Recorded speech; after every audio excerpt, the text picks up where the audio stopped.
Living with the new Mazda CX-90, long-term review. Biggest and most expensive Mazda ever, but is the CX-90 a worthy luxury flagship? 2024 Mazda CX-90 long-term review. Ahead. Welcome. Part 1, Road Trippin'. 2, Lots to like, niggles to fix.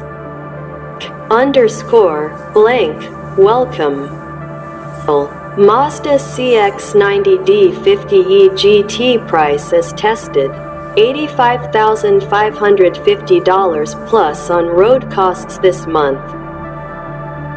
198 kilometers at 6.5 L, 100 kilometers things we like so far. Big boost in space over CX-60. Dimensions deliver an even more handsome exterior design. Great efficiency and big cruising range from the 3.3L turbo diesel. Not so much. Hefty price premium over an equivalent CX-60. Size and weight dulls engine performance. The ride and transmissions niggles that plague CX-60 are still present. Amazing, isn't it, how quickly your priorities can shift? So long ago, in the relaxing, carefree and golden-hued dreamland before children, shopping for a new car was wonderfully selfish. How does it steer? It sound like? How worn are the sticky pilot spot tires? We're all genuine concerns. Having kids, however, sends all of that tumbling into the ether of irrelevance faster than an ousted opposition leader. Suddenly, instead of calling up mates to discuss steering feel and whether the 1.6L or 1.9L engine is the one to go for, you find yourself creating spreadsheets that compare boot space literage, rear knee room, crash test percentages, and whether or not the middle row is on rails. So here's a reality check for anyone about to cross the threshold into parenthood. No matter what your significant other might tell you elsewhere, when it comes to the domain of sprogs, prams and travel cots, size does matter. Which is perhaps why the Mazda CX-90 you see pictured here is looking so smug. A big gun, isn't it? If this were a rugby match, you'd slot the CX-90 in as a replacement for the mighty John Eales. Or perhaps, given it weighs a gargantuan 2,241 kilograms, as a super sub for the legendary all-black winger Jonah Lomu. It's certainly a decent wedge bigger than Mazda's other new family SUV, the mid-size CX-60, which we've also recently run as a long-termer. Both cars are spun off Mazda's all-new large platform and they share the same engine lineup, meaning the choice of either a 3.3L inline six-cylinder petrol or diesel, or a more powerful and efficient 2.5L plug-in hybrid. For now it's 6 cylinders only, though, as the PHEV will join the CX-90 lineup later in 2024. The CX-60 and 90 even look remarkably similar, so much so it's easy to confuse them with a cursory glance. However, there are some important differences. The 90 rolls on larger 21-inch wheels. The profile of the rear glass is more ballooned to better accommodate an extra row of seats, and the wheelbase has been stretched by a hefty 250 millimeters. Overall length is up by 360 millimeters to 5,100 millimeters, and the CX-90 is also 104 millimeters wider and 65 millimeters taller than its smaller sibling. In other words, The CX-90 is utterly enormous and a genuine 7-seat rival for the Hyundai Palisade, Kia Sorento and Toyota Kluger. It makes good use of the extra space, too. The B-pillar.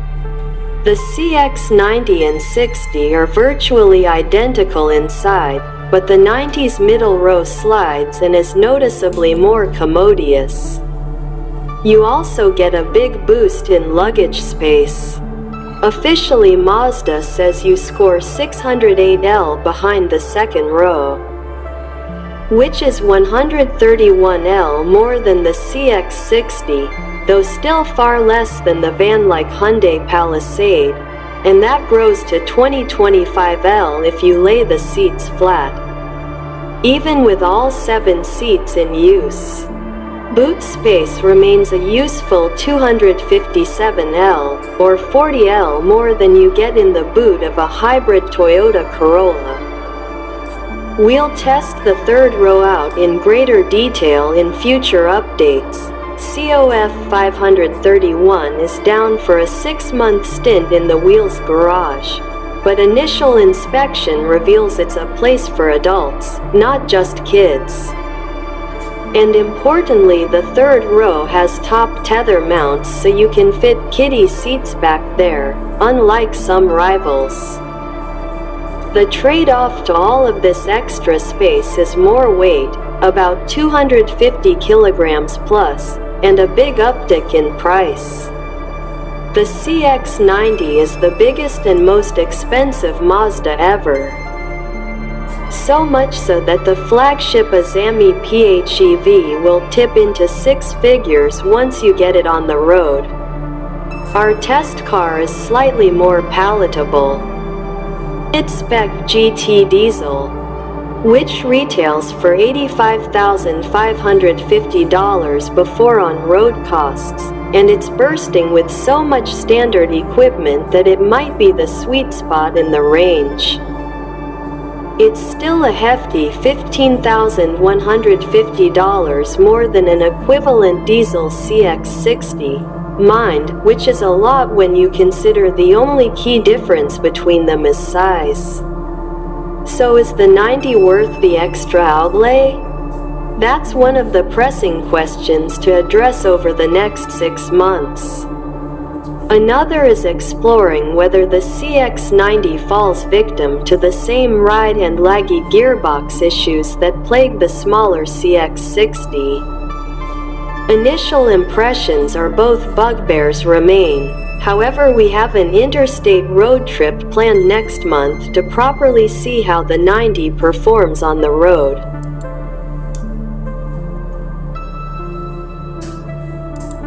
The bigger question facing the CX-90, however, regards its flagship status.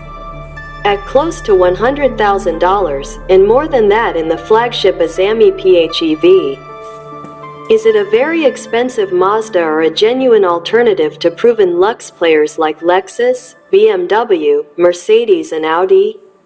Or both? All of these questions and more will be answered over the coming months. So strap in. Road trippin'. CX-90 faces its sternest challenge yet, a 2,000 kilometers road trip and a huge amount of luggage. Price as tested, $85,550 plus on road costs this month, 2,262 kilometers at 6.4L, 100 kilometers overall. 3,060 kilometers at 6.4L, 100 kilometers. It's easy to romanticize the great Aussie road trip. Big days, big Ks and a big brown land to explore are as deeply sewn into our cultural DNA as akubras and meat pies. But as much as road trips are about car games and creating family memories, they're also about something else. And that is packing. Few families take this as seriously as we do, or pass it down from generation to generation so steadfastly as the Inwoods. Get it right, and packing a car delivers the same sense of deep satisfaction as dropping in the final piece of a jigsaw puzzle or nailing that final move in Tetris. Just some of the luggage we had to pack for our getaway. Happily, CX-90's boot was up to the task. Get it wrong, as I once witnessed my father do when I was a young boy.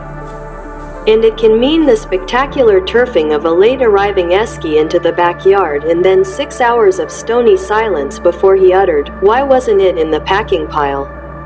To avoid such mishaps, my strategy is to stack absolutely everything in front of the car before a single thing is packed. This is followed by a long period of visualization, or blankly staring, as the wife kindly puts it, before items are placed in the boot and then arranged and rearranged to ensure no square inch of space is wasted. In one of those quirks of the universe, we always seem to pack enough stuff so that it just fits, no matter what car or SUV we're taking along to test. Except in the CX-90. With the boot starting to fill, I turned around to grab another bag and grasped nothing but air. We had no more to pack. And the boot had room to spare. Far from needing to put a well-timed shoulder onto the tailgate as it closed, we could have thrown the barbecue on top if we'd wanted to. I felt cheated, unsatisfied, discontented, unfulfilled, disgruntled, and just a little disbelieving. Officially, Mazda says the CX-90 has 608 L of luggage space behind the second row. On paper that figure is good but not outstanding. A Hyundai Palisade, for example, has 740 L, and the CX-90's boot is exactly the same size as a Kia Sorento's, despite the Kia being considerably smaller and more wieldy to drive. Yet like the budget for a state infrastructure project, the CX-90's boot seemed to keep expanding. Credit that to a deep and wide loading bay, a good amount of underfloor storage, and a second row that can slide forward to liberate even more luggage literage. The positives keep coming once we're on the road. Unlike other CX-90 and CX-60s we've driven, our test car has light-colored upholstery and the impact is transformational. With dark seats, it can feel somber and unremarkable to the point that you really need the optional SP or Takumi packs for it to feel properly luxurious. The light gray leather, however, which Mazda calls stone, lifts the ambience considerably and pairs it nicely with pale, fake wood inserts on the doors and console. The result is an airy and pleasant place to spend long periods of time, aided by a big panoramic sunroof, an excellent driving position and good seat comfort in both front rows. Cabin storage is average, though, due to a bulky center console that really only offers 2 cup holders as space to put things. Other items end up being balanced on the console itself, and things can quickly pile up and become cluttered. Freeway cruising is a CX-90 strength. In the city, Mazda's sheer size and relatively heavy steering mean it can feel cumbersome, keeping those big 21s clear of curbs in tight backstreets and car parks is a full-time job, but away from such confines, CX-90 is quiet and relaxing. Adaptive cruise control, a great stereo, and the big, smooth 3.3L diesel also help to make short work of big distances. And talk about economical. Fully loaded and with some big hills to tackle over the Great Alpine Road, the diesel CX-90 returned an economy figure of 6.4L 100 kilometers.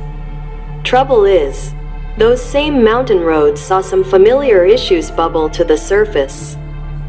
The ride quality on big 21-inch alloys is overly firm, and on some of the Great Alone Road's bumpier sections it even verged on terse.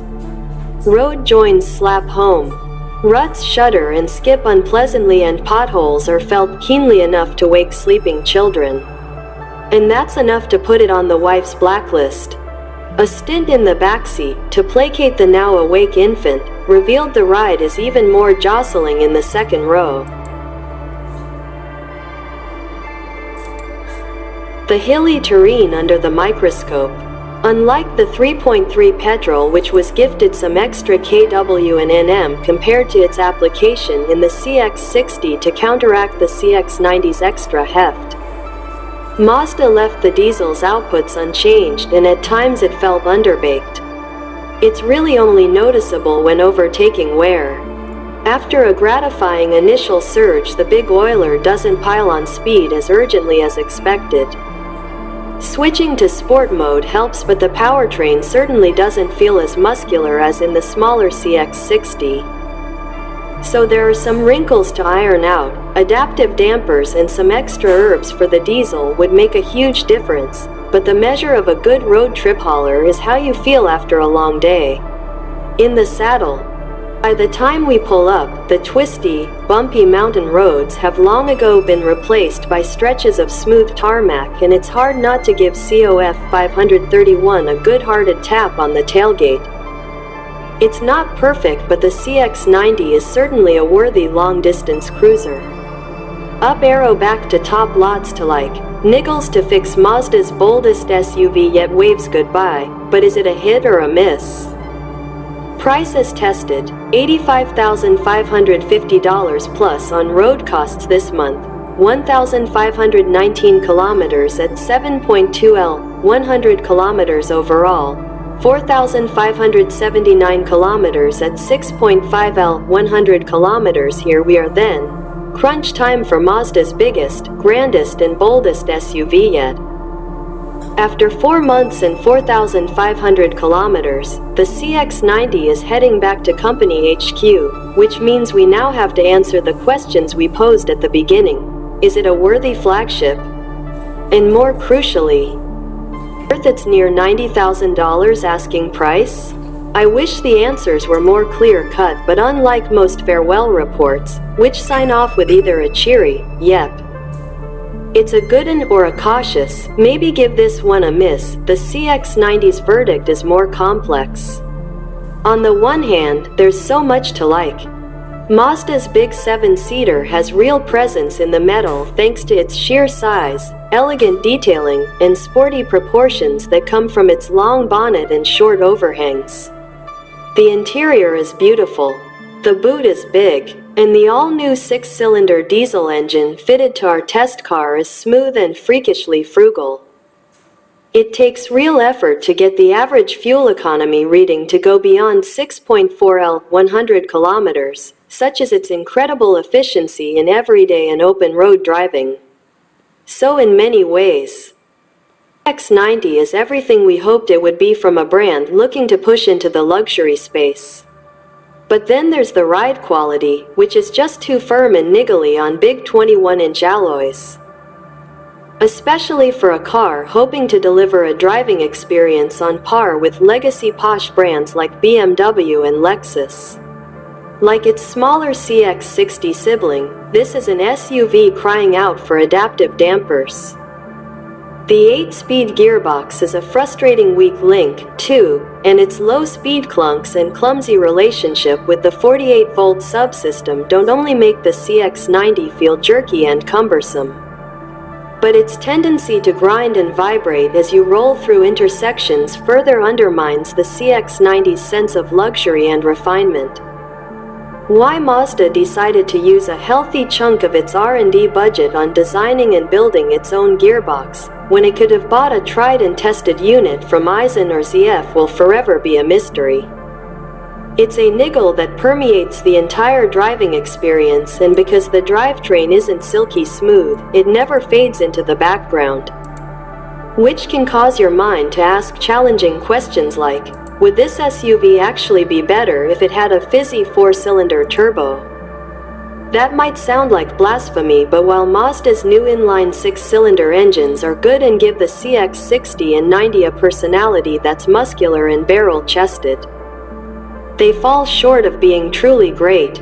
You only need to drive a Volvo XC90 to know how well a modern Turbo 4 can work in a big premium SUV. So the CX-90 hasn't quite knocked it out of the park. Has it? Objectively, it has some issues, but here's the thing. I can totally understand someone wanting to buy one, and then being fiercely loyal of it. Much of that comes down to its ability to get under your skin. You smile when you walk up to the CX-90, and because the interior is so elegantly designed, spacious and tightly screwed together, You relax when you slip into the comfy, leather-trimmed seats. I also reckon this near-top GT model grade is the one to go for. It's superbly equipped and, at $85,000 before on roads, it feels better value than the $8,000 pricier flagship Azami. Just be sure to select a light interior trim color. Dark seats can make the cabin feel overly somber. Sales figures are the real arbiter of success, of course, and on that front Mazda's shift-up market is off to a slow start. Some green shoots are starting to appear, but overall sales are down and Mazda has relinquished its long-standing spot as Australia's number 2 brand to Ford. Will it pay off in the long run? Just like our assessment, it seems the verdict is still out on that one.